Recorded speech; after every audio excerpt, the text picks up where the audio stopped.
Chers internautes, c'est un honneur et un plaisir encore une fois de vous recevoir dans notre plateforme immobilière Cœur City Group, mais aussi dans votre rubrique intitulée Les Minutes Immobilières, dans laquelle nous allons parler de l'essentiel de l'immobilier et du foncier au Sénégal avec nos invités. Aujourd'hui, nous allons parler un peu du rôle de l'architecte, mais aussi des tendances en matière de construction. Actuellement, on est avec M. Moussa Ndoye, qui est un architecte. Tout d'abord, M. Ndoye, nous vous saluons et nous vous laissons le soin de saluer nos internautes. Voilà, bonjour. Donc moi c'est Moussa Ndoye, je suis architecte DPLG, inscrit au niveau de l'ordre des architectes du Sénégal. J'ai été membre du bureau pendant longtemps et maintenant avec l'âge, je me suis un peu retiré par rapport à ça. J'ai eu à travailler également au niveau de plusieurs services administratifs et privés.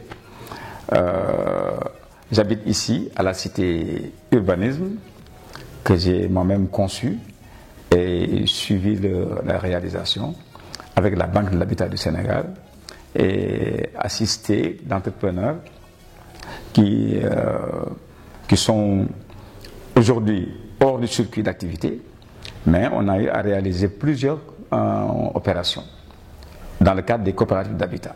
Monsieur Ndoye, tout d'abord, merci de nous avoir reçus dans votre humble demeure. Donc, nous avons demandé la première question, c'est par rapport à l'architecte. Quel est le rôle de l'architecte dans le cadre de la construction d'un bâtiment? Bon, l'architecte, dans le cadre de la construction du bâtiment, il est ce qu'on appelle maître d'œuvre. C'est-à-dire, il a la propriété intellectuelle de l'ouvrage. Il est le seul habilité donc à jouer ce rôle par rapport à cette attribution juridique. Et pour cela, c'est extrêmement important que l'architecte intervienne au niveau de la construction, depuis la conception de l'aménagement général, l'aménagement sectoriel, jusqu'à la conception de l'unité d'habitation. Et à partir de ce moment, en tant que maître d'œuvre, maintenant, il permet de garantir la sécurité des personnes et des biens dans le cadre de leur site, en tout cas d'habitation. Merci beaucoup, M. Ndoye. Vous nous avez parlé un peu du rôle de l'architecte dans le cadre de la construction du bâtiment. Donc maintenant, ce que nous voulons savoir, c'est est-ce que l'architecte intervient directement dans le cadre de la construction? Bon, au niveau de la construction du bâtiment, l'architecte intervient en tant qu'inspecteur des travaux.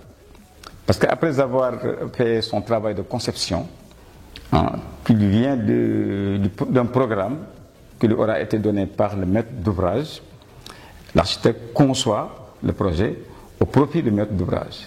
Mais il tient compte également de l'environnement, en tout cas du bâtiment, de tout le site. Il tient également compte des normes de la construction. Et à partir de ce moment, il conçoit le projet, il discute avec le propriétaire jusqu'à ce qu'il y ait accord. Et maintenant, une fois que la réalisation est entamée, l'architecte continue à intervenir en tant qu'inspecteur des travaux. Il n'intervient pas en tant que surveillant, donc cela veut dire ce que cela veut dire. Il n'intervient pas en tant que conducteur des travaux, mais il intervient en tant qu'inspecteur des travaux. Donc son niveau de surveillance est limité. Voilà. Normalement, la loi impose à ce que l'architecte intervienne à tout type de construction. Même pour faire une case, normalement, il devrait intervenir. Mais seulement, la réalité étant ce qu'elle est, en général, l'architecte intervient à un certain niveau. Mais il y a des niveaux où les gens ne font pas recours à l'architecte. Alors que ça ne devrait pas être comme ça. Parce que l'intervention de l'architecte permet de sécuriser le cadre bâti. Son intervention permet également de mettre à l'aise les candidats au logement. Et comme tout le monde est candidat, plus ou moins candidat au logement, chercheur en tout cas de logis, donc l'architecte devrait intervenir à tout le processus, toutes les étapes de la construction. Donc vous avez parlé un peu du rôle de l'architecte. Maintenant, ce que nous voulons savoir, c'est des fois on parle que l'architecte a un rôle beaucoup plus esthétique. Donc ce que nous voulons savoir, c'est est-ce que l'architecte a d'autres aspects par rapport à la construction? Ce n'est pas uniquement une question d'esthétique, mais c'est surtout une question comment dirais-je, de gestion du cadre bâti. Son rôle consiste à faire un cadre bâti où l'homme se sent à l'aise. D'abord, il se sent en sécurité. Ensuite, il se sent, comment dirais-je, à l'aise, parce qu'il faut que le cadre bâti qu'il aura réalisé soit un cadre bâti qui est non seulement sécurisé, hein, mais également, du point de vue climatisation passive, qu'il soit à l'aise. Pourquoi la climatisation passive?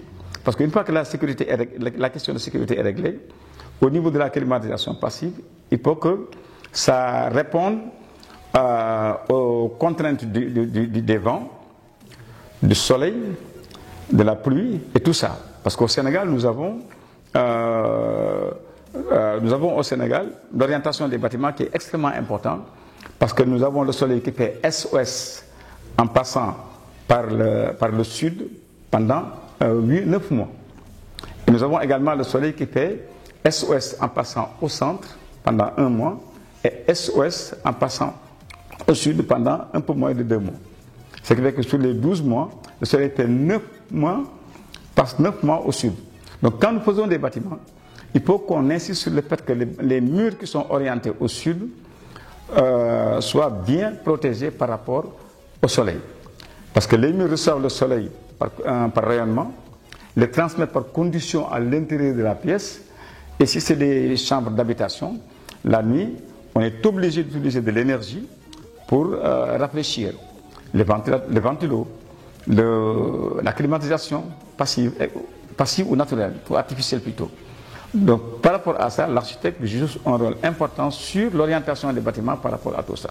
Mais comme le bâtiment peut être orienté à tous les niveaux, si par exemple il n'a pas la possibilité, en tout cas d'orienter le bâtiment tel qu'on l'aurait voulu, par exemple dans d'autres secteurs, tels qu'à l'ouest, au sud, etc., il est obligé donc de jouer sur le rôle de climatisation passive et également sur des systèmes qui permettent en tout cas de faire en sorte que l'homme soit à l'aise à l'intérieur de son bâtiment.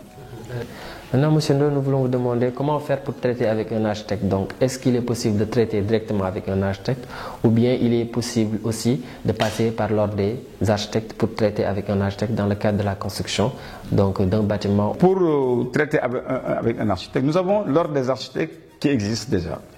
L'ordre des architectes est dirigé, est une institution, comme l'ordre des avocats, l'ordre des médecins, c'est la plupart des professions libérales. Il y a un président, il y a un bureau qui s'occupe de ça.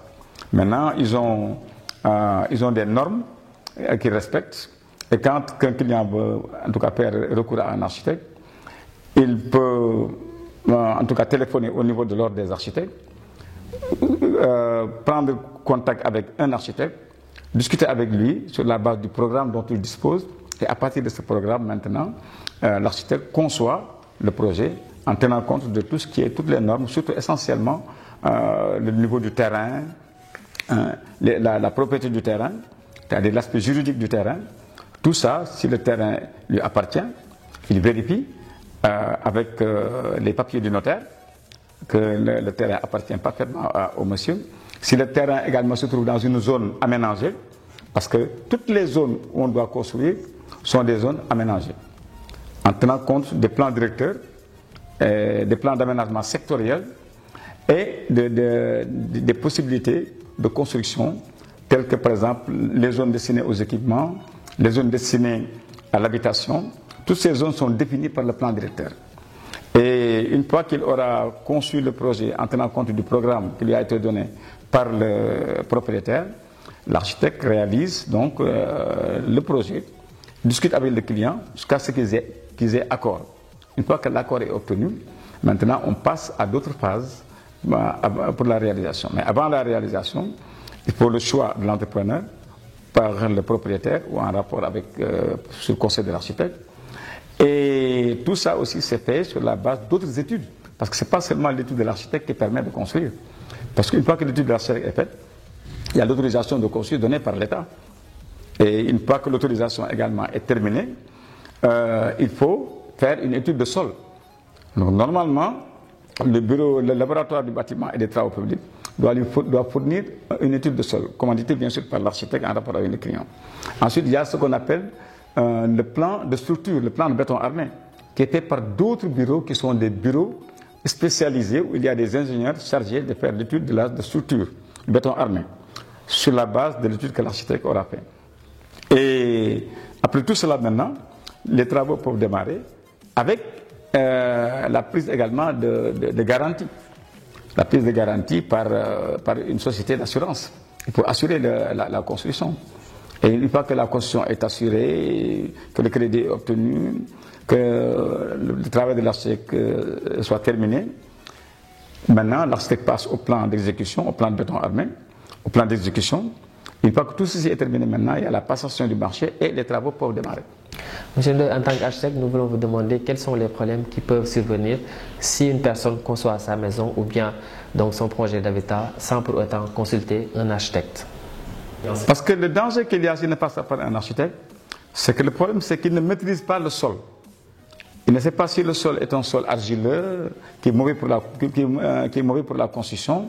Ça peut créer des accidents, de un. Deuxièmement, il y a la sécurité foncière.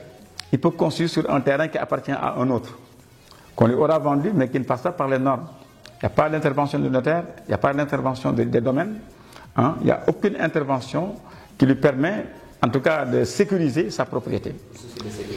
Et s'il finit sa construction, on peut l'attaquer et le démolir facilement.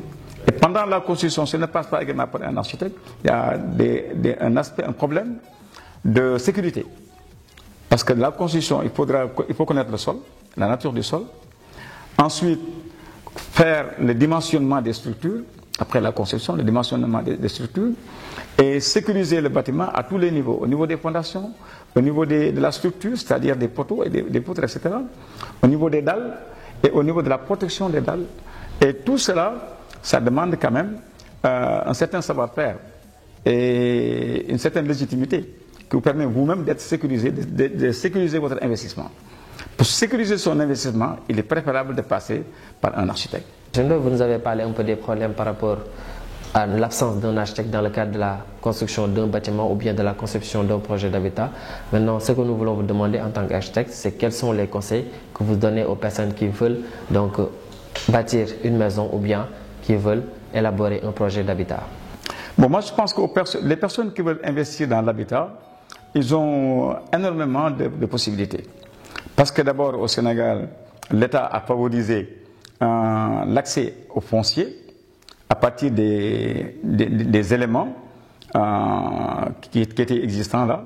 Parce qu'il y a ce qu'on appelle les PDU, les plans nationaux d'aménagement du territoire, ou les schémas directeurs, etc., qui existent au niveau de chaque ville, en tout cas de l'essentiel de nos villes. Ensuite, il y a le PUD, le plan d'urbanisme de détail, qui permet également de donner une fonction à chaque parcelle de terre. Après l'espace vière, c'est-à-dire la voirie, il y a l'espace destiné aux équipements et l'espace destiné à l'habitat. Et pour construire, une fois que vous avez un terrain au niveau de cet espace destiné à l'habitat, et que le terrain soit octroyé par divers notaires, à partir de ce moment, vous pouvez maintenant faire votre demande, à partir de vos désirs. Vous allez voir un architecte, arrêter avec lui un programme, concevoir un projet, demander une autorisation. Une fois que l'autorisation est acquise, vous prenez des entrepreneurs par conseil de l'architecte pour aller faire la réalisation. Mais si vous ne passez pas par ces voies, vous passez par d'autres voies, le risque est grand, le risque est là. À tout moment, vous pouvez être rattrapé par, en tout cas, une telle situation. Merci beaucoup, M. Ndoye, pour les conseils. Comme vous le voyez, nous étions avec M. Moussa Ndoye, qui est un architecte. Nous avons parlé un peu du rôle d'architecte dans le cadre de la construction d'un bâtiment, mais aussi des nouvelles tendances en matière de construction. Voilà, c'était tout pour aujourd'hui. Nous vous donnons rendez-vous la semaine prochaine sur un autre thème avec un autre invité, donc sur votre plateforme Cœur City Group.